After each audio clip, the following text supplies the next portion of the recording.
ಇವತ್ತು ಘನ ಸರ್ಕಾರ, ಕರ್ನಾಟಕದಲ್ಲಿ ಅಧಿಕಾರದಲ್ಲಿರುವಂಥ ಸಿದ್ದರಾಮಯ್ಯನವರ ಕಾಂಗ್ರೆಸ್ ಸರ್ಕಾರ ಬಡವರಿಗೆ, ಮಹಿಳೆಯರಿಗೆ ಅನೇಕ ಗ್ಯಾರಂಟಿಗಳನ್ನು ಕೊಟ್ಟಿದೆ. ಆ ಒಂದು ಗ್ಯಾರಂಟಿಗಳಲ್ಲಿ ಪ್ರಮುಖವಾದ್ದು ಈ ಅನ್ನಭಾಗ್ಯ ಯೋಜನೆ. ಇದರಲ್ಲಿ ಪ್ರತಿಯೊಬ್ಬರಿಗೂ ಕೂಡ ಹೆಚ್ಚುವರಿ 5 kg ಅಕ್ಕಿಯನ್ನು ಘೋಷಣೆ ಮಾಡಿದೆ. ಸರ್ಕಾರಿ ನ್ಯಾಯಬೆಲೆ ಅಂಗಡಿಯಲ್ಲಿ ಅದನ್ನು ನಿಮಗೆ ಸಿಗುತ್ತೆ, ಪಡಿತರ ಅಂತೇಳಿ ಬಡವರಿಗೆ ಅನುಕೂಲವನ್ನು ಮಾಡುವಂಥ ಪುಣ್ಯದ ಕೆಲಸವನ್ನು ಸರ್ಕಾರ ಮಾಡ್ಕೊಂಡು ಬಂದಿದೆ. ಆದರೆ ಈ ನೆಲಮಂಗಲ ತಾಲೂಕು, ಬೆಂಗಳೂರು ಗ್ರಾಮಾಂತರ ಜಿಲ್ಲೆಯ ಸೋಲ್ದೇವನಹಳ್ಳಿನ ಸರ್ಕಾರಿ ನ್ಯಾಯಬೆಲೆ ಅಂಗಡಿಯ ಏಜೆಂಟ್ ಆಗಿರುವಂತಹ ಎನ್ ನರಸೇಗೌಡರು ಬಹಳ ಗತ್ತನ್ನು ತೋರಿಸ್ತಾರೆ. ನರಸೇಗೌಡರ ಆ ಕೋಪಕ್ಕೆ ಸಿಕ್ಕಿರೋನು ಒಬ್ಬ ಬಡ ರೈತ. ಆ ಬಡ ರೈತ ಮಾಡಿರೋದೇ ಆದರೂ ಏನು ಅಂದರೆ, ಮುನಿರಾಜು ಅಂತ ತನ್ನ ಪಾಲನ ಅಕ್ಕಿಯನ್ನು ಕೇಳೋದಕ್ಕೆ ಅಕ್ಕಿನಿಂದ ಅಲ್ಲಿ ಹೋಗಿದ್ದಾನೆ. ಅಕ್ಕಿಯನ್ನು ಕೇಳೋದಕ್ಕೆ ಬಾಯಿಗೆ ಬಂದಂಗೆ ಅವಾಚ್ಯ ಪದಗಳಿಂದ ಬೈದು ನಿಂದಿಸಿದ್ದಲ್ಲದೆ ಆತನ ಮೇಲೆ ಕೈ ಕೂಡ ಮಾಡಿದ್ದಾನೆ. ಈ ಬಗ್ಗೆ ಈಗಾಗಲೇ ನೆಲಮಂಗಲ ಗ್ರಾಮಾಂತರ ಠಾಣೆಯಲ್ಲಿ NCR ಕೂಡ ರಿಜಿಸ್ಟರ್ ಆಗಿದೆ. ಇನ್ನು ಮುಂದೆ ಪಾಪ ಒಂದು ಪರಿಶಿಷ್ಟ ಪಂಗಡದ ಒಂದು ಕುಟುಂಬಕ್ಕೆ ಸೇರಿದಂಥ ಮುನ್ರಾಜು ಇವರ ಒಂದು ದಬ್ಬಾಳಿಕೆಯಿಂದ, ದೌರ್ಜನ್ಯದಿಂದ ಭಯ ಬಿದ್ದಿದ್ದಾನೆ, ಭೀತಿಗೊಂಡಿದ್ದಾನೆ. ತನಗೆ ರಕ್ಷಣೆಗಾಗಿ ಆರಕ್ಷಕರಲ್ಲಿ ಅಹವಾಲನ್ನು ಮಾಡಿಕೊಂಡಿದ್ದಾನೆ. ನಾವು ಕೂಡ ಠಾಣಾಧಿಕಾರಿಗಳ ಹತ್ರ ಮಾತಾಡಿದ್ದೇವೆ. ಅವರು ಕೂಡ ಹೇಳಿದ್ದಾರೆ, ಆತನನ್ನು ಕರೆಸಿ ಆತನಿಗೆ ತಾಕೀತು ಮಾಡ್ತೀವಿ, ಈ ರೀತಿ ಮಾಡಬಾರ್ದು ಅಂತ ಹೇಳಿ ಅದರಿಂದ ಮುಚ್ಚಳಿಕೆಯನ್ನು ಬರೆಸಿ ಮುನ್ರಾಜು ಪಾಲಿಗೆ ರಕ್ಷಣೆಯನ್ನು ಮಾಡಿಕೊಡ್ತೀವಿ ಅಂತ ಅವರು ಕೂಡ ಹೇಳಿದ್ದಾರೆ. ಒಟ್ಟಾರೆ ಈ ರೀತಿ ದರ್ಪ ಮೇರಿಯವರ ಮಧ್ಯೆ ದೀನರು, ದಲಿತರು, ಬಡವರು ಹೇಗೆ ಬದುಕಬೇಕು, ಇದನ್ನು ಇವತ್ತು ನಾವು ಈ ಸಮಾಜದ ಮಧ್ಯೆ ಯೋಚನೆ ಮಾಡಬೇಕಾಗಿದೆ. ಅಲ್ಲಿ ಮೊದಲು ನಾನು ರೇಷನ್ಗೆ ಹೋದೆ. ರೇಷನ್ ಕೇಳಲಿಕ್ಕೆ ಅಂದರೆ ಹೋದ ತಿಂಗಳದು ಕೊಟ್ಟಿರಲಿಲ್ಲ, ಈ ತಿಂಗಳದು ಕೊಡು ಅಂತ ಕೇಳಿದೆ. 50 kg ಹಾಕೊಂಬಂದಿದ್ದೆ ನಾನು. ಹಾಕೊಂಬಂದು 2 ತಿಂಗಳದ್ದು ಆಯ್ತವೆ ಅಂತ ಹಾಕೊಂಬಂದಿದ್ದೆ. ಹೋದ ತಿಂಗಳು ನೀನು ಹೆಬ್ಬೆಟ್ಟು ಕೊಟ್ಟಿಲ್ಲ ಅಂದರು. ಬೇಡಪ್ಪ, ಆಯಿತು, ಹೋದ ತಿಂಗಳದ್ದು ಬೇಡ, ಹೋದ ತಿಂಗಳದ್ದು ಅಜ್ಜಿದು ಕೊಟ್ಟೋದಲ್ಲ, ಅಜ್ಜಿದೂ ಇವಾಗಳದ್ದು ಕೊಡು ಅಂದೆ. ಅಷ್ಟನ್ನು ಹಾಕೇನೆ ಏಯ್ ಶಾಟ ಸಿಂಗ್ರಿ ಅಂದ. ಅವೆಲ್ಲ ಮಾತು ಬೇಡ, ಏನದು ಅದನ್ನು ಕೊಡು ನಾನು ಅಂದೆ. ಏನು ಶಾಟ ಕಿತ್ಕೊಂಡೆ, ಸಿಂಗ್ರಿ ಕಿತ್ಕೊಂಡು ನೀನು ನಮ್ಮನಾಕೆ, ತಾಯಿನಾಕೆ, ನೋವನಾಕೆ ಅಂತ ಬೈದ. ನೋಡ, ಇವೆಲ್ಲ ಮಾತಾಡೋದು ಸುಲೋಗಲ್ಲ, ನೆಟ್ಟಿಗೆ ಮಾತಾಡೋದು ಕಲಿ ಅಂದ. ಎತ್ತಿದ್ದು ಕಪ್ಪಾಳು ಕೊಡ್ದ. ಒಡೆಯೋದು ಪಡೆಯೋದೆಲ್ಲ ಇಟ್ಕೊಳಕ್ಕೆ ಹೋಗ್ಬೇಡ, ಏನಾದ ಅದು ಮಾತಾಡೋ ಅಂದೆ.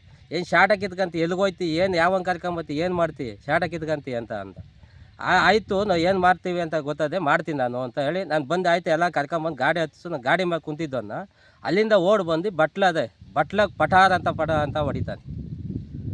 ಆಮೇಲೆ ನಾನು ನೆಟ್ಟಿಗೆ ಬಂದಾದ್ಮೇಲೆ ಸುಮ್ಮನಿದ್ದೆ ತಂದರೆ ಸಾಯಂಕಾಲ ಫೋನ್ ಮಾಡಿದ್ಮೇಲೆ ಬಾ ಅಂದರು. ನಾನು ನೋಡ ಈಗ ಬರೋಕ್ಕಾಗಲ್ಲ, ನಾನು ದನ ಬೇಕು, ಹಾಲು ಕರಿಬೇಕು, ನಾನು ಟೈಮ್ ಆಗೋಯ್ತದೆ, ಕತ್ಲೆ ಒಳಗೆ ಬರೋಕ್ಕಾಗಲ್ಲ, ಬೇಕಾದರೆ ಬೆಳಗ್ಗೆ ಬರ್ತೀನಿ ಅಂದೆ. ಚಿಕ್ಕ ಮಗ ಅಂತ ಏನಂತ ಅಂದರೆ, ಈಗ ಬಾರಣ್ಣ, ಈಗ 5 ನಿಮಿಷಕ್ಕೆ ಬಾ, 5 ನಿಮಿಷ ಕಳ್ಸ್ಕೊಂಡು ಕೊಟ್ಬಿಡ್ತೀನಿ. ಆಗಲ್ಲಪ್ಪ ಅಂದೆ. ಸುಮ್ಮನೆ ನೋಡಪ್ಪ, ಇದೆಲ್ಲ ದೊಡ್ಡದು ವಿಷಯ ಆಯ್ತದೆ. ವಿಷಯ ಆದಮೇಲೆ ಸುಮ್ಮನೆ ಸುರಾಗಲ್ಲ ಊರೊಳಗೆ. ನಮ್ಮನ್ನೆಲ್ಲ ಎದುರಾಕೊಂಡು ಭಾಳಕ್ಕಾಯ್ತದ ಅಂತ ಹೇಳಿ ರಾತ್ರಿ ಫೋನ್ ಮಾಡಿದರು. ಅದು ಯಾರ್ದು ಅಂದರೆ ಇವರು ಸಾಹೇಬ್ರ ಫೋನಿಂದಲೇ ಆ ಥರನೇ ಸ್ಟೇಷನಿಂದನೇ ಫೋನ್ ಮಾಡಿ ಆ ಥರ ಹೇಳಿರೋದು ನಮಗೆ. ನಾವೀಗ ಒಂಟಿವರೆ ನಾವು ಕೂಲಿ ಮಾಡೋರು ಎಲ್ಲ ಹತ್ತಾಯ್ತಾ ಹೋಯ್ತಾ ಇರ್ತೀವಿ. ಎಲ್ಲ ದಾರಿಲಿ ಸಿಗಿಸ್ಕೊಂಡು ಹೊಡೆದ್ರೆ ಯಾರು ಜವಾಬ್ದಾರಿ? ಇದಕ್ಕೆ ನಮಗೆ ನ್ಯಾಯ ಬೇಡವಾ? ಇದಕ್ಕೆ ರೇಷನ್ ಕೇಳೋಕೆ ಹೋದವ್ರಿಗೆಲ್ಲ ತಿಂಗಳಿಗೆ ಒಬ್ಬೊಬ್ಬರ ಮೇಲೆಲ್ಲ ಗಲಾಟಿನೇ. ರೇಷನ್ ಏನಂದರೆ ಹೆಬ್ಬೆಟ್ಟು ತಗೊಂತಾರೆ, ಒಂದಿನ 2 ದಿನ ಮುಂಚೆಗೆ ಅದಕ್ಕೆ ತಗೊಂತಾರೆ, ಹೆಬ್ಬೆಟ್ಟು ತಂತಾರಲ್ವ. ಅಕ್ಕಿ ರೇಷನ್ ನೇರವಾಗಿ ಕೊಡ್ತಿದ್ದಾರಾ? ಕೊಡ್ತಾ ಇಲ್ಲ. ಒಂದು ದಿನಕ್ಕೇ, ಒಂದು ಮಧ್ಯಾಹ್ನಕ್ಕೇ ರೇಷನ್ ಪೂರ್ತಿ ಖಾಲಿ. ಅರ್ಧ ಜನಕ್ಕೆ ಸಿಗ್ತದೆ, ಅರ್ಧ ಜನಕ್ಕೆ ಸಿಗೋಲ್ಲ.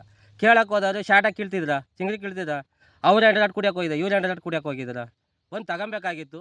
ಒಂದೇ ಸರ್ಕಾರ ಆದೇಶ ಮಾಡೋದು, ಒಂದೇ ದಿವಸ ಕೊಡಬೇಕು, ಒಂದು ಮಧ್ಯಾಹ್ನ ಕೊಡಬೇಕು ಅಂತ ಏನಾರ ಆದೇಶ ಮಾಡೋದ? ಅಕ್ಕಿ ಈಗ ರೈತರಿಗೆ ಕೊಟ್ಟಿರೋ ಅಕ್ಕಿನ ರೈತರಿಗೆ ನೇರವಾಗಿ ಕೊಡಬೇಕಲ್ವ? ಕೊಡಲಿಲ್ಲ ಅಂದಮೇಲೆ ಏನು ಸೊಸೈಟಿ ಮಾಡಿಕೊಂಡು ಅದು ನ್ಯಾಯ ಕೊಡ್ಸೋಕ್ಕೆ ಕೇಳೋಕೆ ಹೋಗೋಕ್ಕೆ, ನಾವು ಕೇಳೋಕೆ ಹೋಗೋಕ್ಕೆ ನಮ್ಮ ಮೇಲೆ ಹೆಂಗೆ ದೌರ್ಜನ್ಯ ಮಾಡಿದ್ರೆ ಮುಂದೆ ಹಿಂದೆ ಸಣ್ಣ ಪಣ್ಣ ವಯಸ್ಸಾದವ್ರು ಪಾಯಸ್ಸಾದವ್ರು ಹೋಯ್ತಾರೆ, ಅವ್ರಿಗೆ ಹೆಂಗೆ ಧಮಕಿ ಹಾಕಿ ಕಳಿಸ್ಬಿಟ್ರೆ? ಈಗ ಹೆಬ್ಬೆಟ್ಟು ತಗೊಂಡು 1 ವಾರ ಆಗಿರ್ತದೆ, ಆಮೇಲೆ ಅಕ್ಕಿ ಕೊಡ್ತಾರೆ.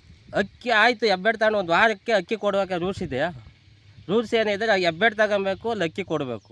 ಅದೇ ಹಂಗೇನಾರ ಮಾಡ್ತಾವ್ರ ಸರ್ಕಾರ? ಹಂಗೆ ಇವ್ರಿಗೆ ಏನಾರ ಸ್ಪೆಷಲ್ಲಾಗಿ ಏನಾರ ಆರ್ಡ್ರ್ ಏನಾರ ಕೊಟ್ಟಿರ್ಬೇಕೇನೋ.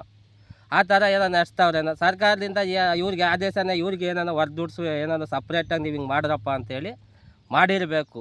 ಆದರೂ ಹೋದ್ರು ಯಾರನ್ನ ಹೋಗಿ ಕೇಳೋಕೆ ಹೋದವ್ರ ಮೇಲೆಲ್ಲ ದೌರ್ಜನ್ಯ. ಬಾಯಿ ಒಳಗಂತೂ ಒಳ್ಳೆ ಮಾತುಗಳಂತೂ ಬರೋಲ್ಲ, ಎಲ್ಲ ಕೆಟ್ಟ ಮಾತೇನೆ. ಬೆಳಗ್ಗೆ ಹೋಗೋರು, ನಾನು ಹೋಗೋಕ್ಕಿಂತ ಮುಂಚೆ ಇನ್ನೊಬ್ರು ಹೋಗವ್ರೆ, ಅವ್ರ ಮೇಲೂ ಹಂಗೆ ಜಗಳಕ್ಕೆ ಹೋಗವ್ರಂತೆ. ತಿಂಗಳಾಗೆ ಪಾಪ ಆ ಹೆಣ್ಣೆಂಗ್ಸ ಮೇಲೆ ಆ ಬಾಯಿಗೆ ಬಂದಂಗೆ ಬೈದು ಆಡಿ ಆ ಅಮ್ಮ ಅಕ್ಕಿ ತಗೊಂಡೋಗಿದ್ರೆ ಹಂಗೆ ವಾಪಸ್ ಹೋಗವ್ರಂತೆ. ಇದೆಲ್ಲ ನ್ಯಾಯನ ಇದು? ನಾವು ಕೇಳೋಕೆ ಹೋಗೋಕ್ಕೆ ದೌರ್ಜನ್ಯ ಮಾಡೋದು, ಹಿಂಗೆಲ್ಲ ಮಾಡಿದ್ರೆ ನಮಗೆ ನಾವು ಅಂತ ಬಡವರೆಲ್ಲ ಹೆಂಗೆ ಬದುಕೋದು? ನಾವು ಹೊರಗಡೆ ಹೋಗ್ತೀವಪ್ಪ, ಯಾರನ್ನ ಬಿಟ್ಟು ಹೊಡ್ಸಾಕೋದು ಯಾರು ಜವಾಬ್ದಾರಿ? ಮಾಡಿದಬ್ರು ಏನು ನಿಮ್ಮ ಜಾತಿಯಲ್ಲಿ ಏನು ಬಂದು ಶಾಟ ಕಿತ್ಕೊಳಕತ್ತದ? ಏನು ಮಾಡ್ಕೊಂತೀರಿ? ನಾನು ಶಾಟ ಸಿಂಗ್ರಿ ಬರೋದೇ ಬಾಯಿಲೆಲ್ಲ ಅಂತಕ್ಕೆ ಹೊಲ್ಸ್ ಮಾತುಗಳೇನೆ. ಹೆಂಗಸ್ರು ಏನೋ ಇರಲಿ, ಮಕ್ಳನ್ನ ಇರಲಿ, ಯಾರಿಗನ ಆಗಲಿ, ಶಾಟ ಸಿಂಗ್ರಿ ಏನು ಮಾಡ್ತೀವಿ? ಮಾಡ್ತೀವಿ ಹೋಗಮ್ಮು. ಆಮೇಲೆ ಒಂದೊಂದು ಹೋಗಿಲ್ಲ ಅಂದರು ಅಂದಾಗ ಮಾತಾಡೋಗಳಿಗೆ ಯಾವ ಕೇಳಿಸ್ತಾರೆ? ಯಾರು ಕೇಳಕ್ಕೆ ಹೋದವ್ರೆ ಕೆಟ್ಟವರು. ರಾಜಧಾರಿ ಟಿವಿ, ಅಡೆತಡೆ ಇಲ್ಲದ ಪ್ರಜಾದಾರಿ.